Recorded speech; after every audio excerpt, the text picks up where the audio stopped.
Hey guys and welcome back to Best Car Picks. ഞാൻ കഴിഞ്ഞ ദിവസം മീൻസ് ഇന്നലെ തന്നെ ഒരു വീഡിയോ ഇട്ടായിരുന്നു നമ്മുടെ ഈ വിറ്റാരയുടെ ലീക്ഡ് പ്രൈസിനെ പറ്റി. പക്ഷെ അത് ഒറിജിനൽ പ്രൈസ് ആയിരുന്നു, battery as A service related ആയിട്ടുള്ള പ്രൈസ് അല്ലായിരുന്നു.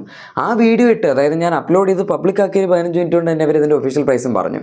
എന്തായാലും അത് ആ പ്രൈസ് അല്ല ഇവർ പറഞ്ഞിരിക്കുന്നത്, കാരണം ബാറ്ററി ആസ് എ സർവീസിൻ്റെ പ്രൈസ് മാത്രമേ ഇവർ പറഞ്ഞിട്ടുള്ളൂ. ആൻഡ് ഇവർ പറഞ്ഞിരിക്കുന്ന പ്രൈസ് ആക്ച്വലി കുറച്ച് സർപ്രൈസിങ് ആണ്. അത് നിങ്ങൾക്ക് കേട്ടപ്പോഴും തോന്നിക്കാണുമായിരിക്കും, പക്ഷേ അതിൽ ഒരുപാട് ക്യാച്ച് ഉണ്ട്. നമുക്കതിലേക്ക് വരാം. എന്തായാലും ഞാൻ ഈ അടുത്ത കാലത്താണ് ഒരു വീഡിയോ ഇട്ടിട്ട് അടുത്ത ദിവസം പിന്നെ അതിൻ്റെ തന്നെ വേറൊരു വീഡിയോ ഇടുന്നത്. അതായത് വണ്ടി ലോഞ്ച് ആകുന്നതിന് മുന്നേ തന്നെ, മറ്റേത് ലീക്കായതും ഇത് ഒഫീഷ്യലി ലോഞ്ച് ആയതും. പിന്നെ ആ വീഡിയോ ആക്ച്വലി മിനിക്കാൻ നിർത്തായിരുന്നു. എനിവേ, അതിലിനിപ്പോൾ പറഞ്ഞിട്ട് വലിയ കാര്യമൊന്നുമില്ല. നമുക്കിതിൻ്റെ പ്രൈസിലോട്ട് കിടക്കാം. അതിന് മുന്നേ ഡയമെൻഷൻസും കാര്യങ്ങളൊക്കെ നിങ്ങൾക്ക് ഓൾറെഡി അറിയാം. ആൻഡ് ഇതിൻ്റെ ബാക്കി സ്പെക്സ് ഞാനിങ്ങനെ സ്പെക്കിലോട്ട് പോകുന്നില്ല. വേരിയൻസ് എന്തൊക്കെയാണ്, അതുപോലെ പവർ ഫിഗേഴ്സ്, പിന്നെ നമ്മുടെ മറ്റേ ബാറ്ററി കൺഫിഗറേഷൻ, അങ്ങനത്തെ സാധനങ്ങളൊക്കെ പറഞ്ഞു പോകും അതിൻ്റെ കൂടെ. പക്ഷേ ഫസ്റ്റ് ഓഫ് ഓൾ നമ്മുടെ പ്രൈസ് ബാറ്ററി ആസ് എ സർവീസിൽ എന്താണെന്നായിരിക്കും നിങ്ങൾ ആലോചിക്കുന്നത്. ആദ്യം വേരിയൻസ് പറയും. 3 വേരിയൻസ് ആണ് ഈ വണ്ടിയിലുള്ളത്. ഡെൽറ്റ ഉണ്ട്, സീറ്റ ഉണ്ട്, ആൽഫ ഉണ്ട്. അത് കൺഫേം ആണ്. സിഗ്മ എന്ന് പറഞ്ഞ ബേസ് വേരിയൻറ്റ് നമ്മൾ നോർമലി നെക്സ്റ്റ് വണ്ടികൾ കേട്ടിട്ടുണ്ടാകും, പക്ഷെ അത് ഈ വണ്ടിയിൽ വരുന്നില്ല. അതല്ലാതെ 3 വേരിയൻസ് നമുക്ക് ടോപ്പ് വരെ കിട്ടുന്നുണ്ട്. പിന്നെ ഫീച്ചേഴ്സിന് ഡിസ്ട്രിബ്യൂഷൻ വന്നിട്ടില്ലെങ്കിലും ഇവർ ഡെൽറ്റ വേരിയൻറ്റ് ഒരുപാട് ബേസിക് ആക്കാനുള്ള സാധ്യതയില്ല, കാരണം ഓൾറെഡി ആകെപ്പാടെ സിഗ്മ വേരിയൻ്റ് ഇല്ല. ഡെൽറ്റ മുതലാണ് തുടങ്ങുന്നത്. പിന്നെ ഇലക്ട്രിക് വണ്ടി ആയതുകൊണ്ട് ഒരുപാട് ഫീച്ചേഴ്സ് എടുത്ത് കളഞ്ഞാലേ അതവർക്ക് നഷ്ടമാവുള്ളൂ. കാരണം അത്രയും കോമ്പണൻസ് പിന്നെ ബേസിക് വേരിയൻറ്റിന് വേണ്ടി പിന്നെ ഉണ്ടാക്കണം, അത് വേറെ ലൈനിലിടണം, അത് പ്രൊഡക്ഷൻ മാനുഫാക്ചർ ചെയ്യണ കുറേ പണിയാണ്. ഏതായാലും ഡെൽറ്റ വേരിയൻ്റ് പ്രൈസ് മാത്രമാണ് അവർ പറഞ്ഞിരിക്കുന്നത്. അതാണ് വേറൊരു പ്രശ്നം. 10.99 lakhs ആണ് ഇതിൻ്റെ ഇപ്പോഴത്തെ എക്സ്ഷോറൂം പ്രൈസ് വരുന്നത്. പക്ഷേ അഗൈൻ അത് ബാറ്ററി ആസ് എ സർവീസിലാണ്. എം ജി ആണ് ഈ പരിപാടി കൊണ്ടുവന്നത്. വിൻസർ ഇവിയുടെ ബാറ്ററി ആസ് എ സർവീസിൻ്റെ പ്രൈസ് സ്റ്റാർട്ട് ചെയ്യുന്നത് 9.99 lakhsലാണ്. സോ ഇത് ഏകദേശം 1 ലക്ഷം രൂപ കൂടുതലാണ് സ്റ്റാർട്ട് ചെയ്യുന്നത്. പക്ഷേ അത് കുഴപ്പമില്ല, കാരണം മറ്റേ ബേസിക് വേരിയൻറ്റ് നമുക്ക് അത്ര വലിയ ബാറ്ററി പാക്ക് അല്ല കിട്ടുന്നത്. Around 37 kWh അടുത്തൊക്കെയാണ്. ഈ വണ്ടിയിൽ വെച്ച് നമുക്ക് 49 kWh ബാറ്ററി പാക്കാണ് ബേസ് വേരിയൻറ്റിൽ തന്നെ കിട്ടുന്നത്. പക്ഷേ അതിൻ്റെ ബേസ് വേരിയൻറ്റിൽ ഒരു ബാറ്ററി ആസ് സർവീസ് എന്ന് പറയുമ്പം ആ ബാറ്ററിയുടെ കോസ്റ്റ് വാങ്ങുന്നത് കുറവായിരിക്കും. ഈ വണ്ടിക്ക് പക്ഷേ ബാറ്ററിക്ക് കോസ്റ്റ് വാങ്ങുന്നത് കൂടുതലായിരിക്കും. അതിനുവേണ്ടിയാണ് അവർ ഈ സംഭവം ഇറക്കിയിരിക്കുന്നത്. ഞാൻ ആദ്യമേ തൊട്ട്, അതായത് അവർ ഡിസംബർ 2 വണ്ടി കാണിച്ചപ്പോഴേ ബാറ്ററി സർവീസ് ഉണ്ട് എന്ന് പറഞ്ഞപ്പോൾ എനിക്ക് മനസ്സിലായി സംഭവം ഇതാണ് അവർ ഉദ്ദേശിക്കുന്നതെന്ന്. സ്റ്റാർട്ടിംഗ് പ്രൈസ് എങ്ങനെയായാലും അവർക്ക് കുറച്ച് കാണിച്ചേ പറ്റുള്ളൂ. അല്ലാണ്ട് ഈ വണ്ടിയുടെ സ്റ്റാർട്ടിംഗ് പ്രൈസ് ഇപ്പോൾ 19.99 lakhs തുടങ്ങുന്നു എന്ന് പറഞ്ഞാൽ അപ്പം തന്നെ പൊട്ടി. അതിന് പകരം 10.99 lakhs കാണിച്ചു കഴിഞ്ഞാൽ അവർക്ക് ലാഭമാണല്ലോ. ആൻഡ് ഇത് 49 kWh ബാറ്ററി പാക്ക് എന്ന് പറയുമ്പോൾ 440 km ആണ് എൻ്റെ ക്ലെയിംഡ് റേഞ്ച് വരുന്നത്. 144 PS പവറും അതുപോലെ 192 Nm ടോർക്കുമാണ് ഇത് ജനറേറ്റ് ചെയ്യുന്നത്. അത്യാവശ്യം ഡീസൻ്റ്ലി പവർഫുൾ ആണ് എന്ന് പറയും ഇതിൻ്റെ സൈസൊക്കെ വെച്ച് നോക്കുമ്പോൾ. എന്തായാലും വിൻസർ ഇ വി ഒക്കെ കുറച്ചുകൂടെ ഫാസ്റ്റാണ്. അത് ബേസിക് വേരിയൻറ്റുകൾ എടുക്കുകയാണെങ്കിൽ, ടോപ്പിന് എടുക്കുകയാണെങ്കിൽ പവർ വ്യത്യാസമില്ല. 130 PS ഉള്ളൂ. ആൻഡ് ആ വണ്ടിക്ക് അത്യാവശ്യം നല്ല വെയിറ്റ് ഉള്ളതുകൊണ്ട് തന്നെ അത് കുറച്ച് സ്ലോ ആണ്. ഈ വണ്ടി നമ്മളിപ്പം 61 kWh ബാറ്ററി പാക്കുള്ള മോഡൽ എടുക്കുകയാണെങ്കിൽ അറ്റ്ലീസ്റ്റ് 170 PS അതുപോലെ സെയിം 192 Nm ടോർക്ക് തന്നെ കിട്ടുന്നുണ്ട്. ഏകദേശം 8.8 to 9 സെക്കൻഡ്സിനടുത്തേക്കാണ് 0-100 ക്ലെയിം ചെയ്യുന്നത്. വിൻസർ ഇ വി ഏകദേശം 10 സെക്കൻഡിനടുത്തൊക്കെ ആയിട്ട് എടുക്കും. അതുകൊണ്ട് അക്കാര്യത്തിൽ ചെറിയൊരു അഡ്വാൻറ്റേജ് ഉണ്ടെന്ന് പറയാം. പക്ഷേ ഈ വണ്ടിയുടെ ബാക്കി വേരിയൻസിൻ്റെ പ്രൈസും കൂടെ വന്നാലേ നമുക്ക് കറക്റ്റായിട്ടൊരു ക്ലിയർ പിക്ചർ കിട്ടുള്ളൂ. ഇതിന് മുന്നേ ലീക്കായിട്ടുള്ള പ്രൈസ് ഞാൻ നിങ്ങളുടെ അടുത്ത് കഴിഞ്ഞ ദിവസം പറഞ്ഞാണ്. 24.79 lakhs ആണ് ഇതിൻ്റെ സീറ്റ ബാറ്ററി ആസ് എ സർവീസ് ഇല്ലാതെ 61 kWh ബാറ്ററി പാക്കിൻ്റെ എക്സ്ഷോറൂം പ്രൈസ് ലീക്കായിരുന്നത്. അത് നെക്സയുടെ വെബ്സൈറ്റ് വഴി ലീക്കായ പ്രൈസാണ്. സോ അധികം വ്യത്യാസം വരാൻ ചാൻസ് ഇല്ല. പിന്നെ എങ്ങനെയായാലും ആ വണ്ടിക്ക് അത്രയൊക്കെ പ്രൈസ് വരും, കാരണം ക്രെറ്റ ഇ വി ഏകദേശം ആ ഒരു ബോൾ മാർക്കിലാണ് കിടക്കുന്നത്. അപ്പോൾ ആ പ്രൈസിൽ എങ്ങനെയായാലും കുറച്ചധികം എക്സ്പെൻസീവ് തന്നെയാണ്. പക്ഷേ ഈ ഒരു 49 kWh ബാറ്ററി പാക്ക് ചിലപ്പോൾ അത്യാവശ്യം നല്ലൊരു രീതിയിൽ പ്രൈസ് ചെയ്യാൻ പറ്റുകയാണെങ്കിൽ കുഴപ്പമില്ല. ഇപ്പോൾ ഈ നമ്മുടെ 10.99 lakhs എന്ന് പറയുന്ന അവർക്ക് ഒറിജിനൽ വണ്ടിയുടെ പ്രൈസ് അറ്റ്ലീസ്റ്റ് 14.99 lakhs എങ്കിലും വെച്ചാൽ ഈ വണ്ടിക്ക് എന്തെങ്കിലും സക്സസ് കിട്ടുള്ളൂ. 14.99 lakhs വെച്ചാൽ തന്നെ ഓൺ റോഡ് ഏകദേശം ഒരു 18 ലക്ഷം രൂപ അടുത്താവും. ആ 18 ലക്ഷം രൂപയിൽ തുടങ്ങുന്നു എന്ന് പറയുമ്പോൾ നമുക്ക് അധികം റേഞ്ച് കിട്ടുന്നില്ല, ഫീച്ചേഴ്സ് കുറവാണ്, അങ്ങനെ ഒരുപാട് പ്രശ്നങ്ങൾ ആ വേരിയൻറ്റ് വേറെയും വരും. പിന്നെ റേഞ്ചും കുറവാണ്. 440 km ക്ലെയിംഡ് എന്ന് പറഞ്ഞാൽ ഏകദേശം ഒരു 300 km അതിന് കിട്ടുള്ളൂ.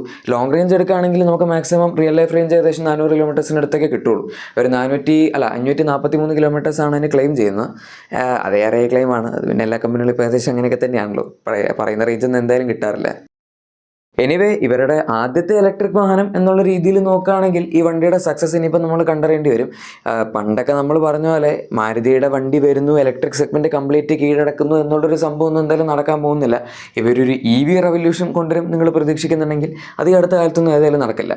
അറ്റ്ലീസ്റ്റ് അതിന് നല്ലൊരു പ്രൈസിങ്ങുള്ള കുറച്ചും കൂടെ നല്ല വണ്ടി വേണം. ഇവർക്ക് വേണേൽ ആദ്യം തന്നെ ബഡ്ജറ്റ് റേഞ്ചിൽ പിടിച്ചാൽ മതിയായിരുന്നു. അത് പണ്ട് വാഗണാർ EV ഒക്കെ ഏകദേശം ഒരു 5-6 വർഷം മുന്നേ ടെസ്റ്റ് ചെയ്യാൻ തുടങ്ങിയതാണ്. അത് ഇറങ്ങിയില്ല എന്ന് മാത്രം.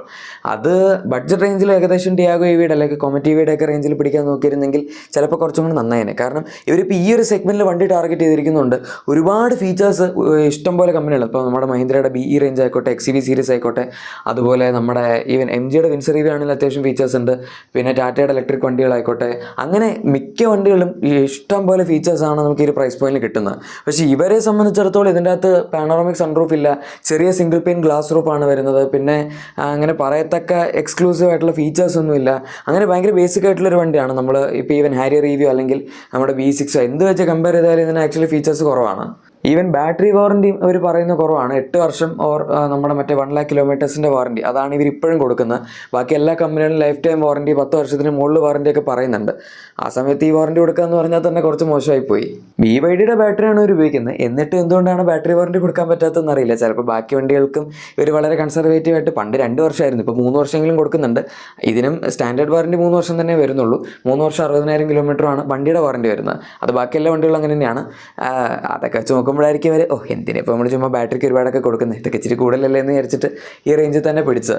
ഇനി ബാക്കി വേരിയൻസിൻ്റെ നമുക്കിപ്പോൾ ഫീച്ചേഴ്സിന് ഡിസ്ട്രിബ്യൂഷൻ കറക്റ്റ് അറിയാത്തതുകൊണ്ട് ഡെൽറ്റയുടെ മുകളിലേക്ക് വരുന്ന വേരിയൻസിൽ എന്തുവരും പ്രൈസ് ഡിഫറൻസ് ഉണ്ടോയെന്ന് പറയാൻ പറ്റില്ല. വിൻസർ EV ഒക്കെ എടുക്കുകയാണെങ്കിൽ വലിയ പ്രൈസ് ഡിഫറൻസ് വരുന്നില്ല. ഇപ്പോൾ നമ്മൾ ബേസ് വേരിയൻ്റ് അതിന് തൊട്ട് മുകളിൽ നിൽക്കുന്ന വേരിയൻ്റ് ഒക്കെ നോക്കുകയാണെങ്കിൽ 1.5 ലക്ഷം രൂപയുടെ അടുത്തൊക്കെ വ്യത്യാസം വരുന്നുള്ളൂ. ഏത് വേരിയൻ്റ് മുകളിലേക്ക് വരും കറക്റ്റ് 1 ലക്ഷം രൂപയുടെയാണ് എക്സ്ഷോറൂം പ്രൈസ് വ്യത്യാസം വരുന്നത്. പിന്നെ ഓൺ റോഡ് നമുക്ക് റോഡ് ടാക്സിൻ്റെ പെർസെൻറ്റേജിൽ വ്യത്യാസം വരുന്നുണ്ട്. ഏകദേശം ഒരു 1.5 ലക്ഷം രൂപയുടെ ഡിഫറൻസിലോട്ട് കയറി പോകുന്നു എന്നേ ഉള്ളൂ.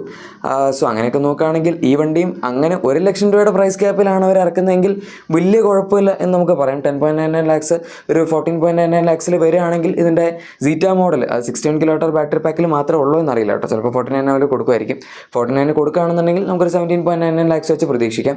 അതല്ല ഇനിയിപ്പോൾ 61 kWh ബാറ്ററി പാക്ക് നമ്മൾ എടുക്കുകയാണെങ്കിൽ അതിന് മിക്കവാറും ഒരു 2 ലക്ഷം രൂപയെങ്കിലും കൂടുതൽ വരുമെന്ന് പ്രതീക്ഷിക്കാം. സോ 49.99 നിന്ന് നമുക്ക് ഒരു 16.99 ഇട്ട് പിടിക്കാം.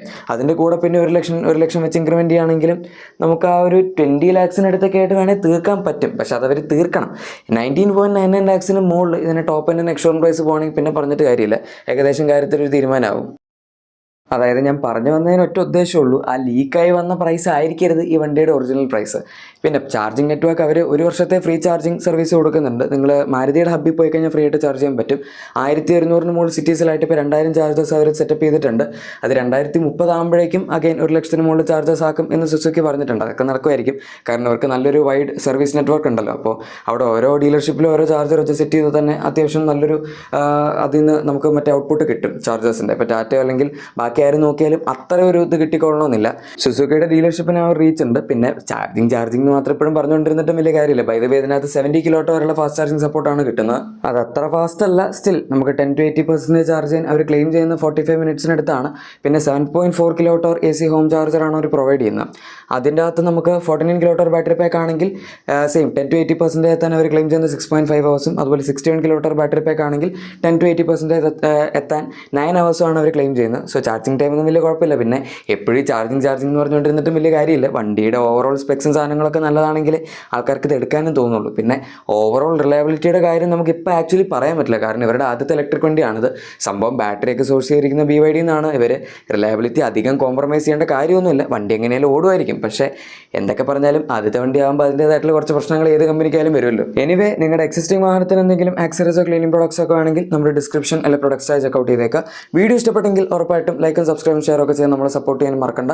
നമുക്ക് മറ്റൊരു വീഡിയോയിൽ കാണാം. അതുവരെ thank you for watching my video and good bye.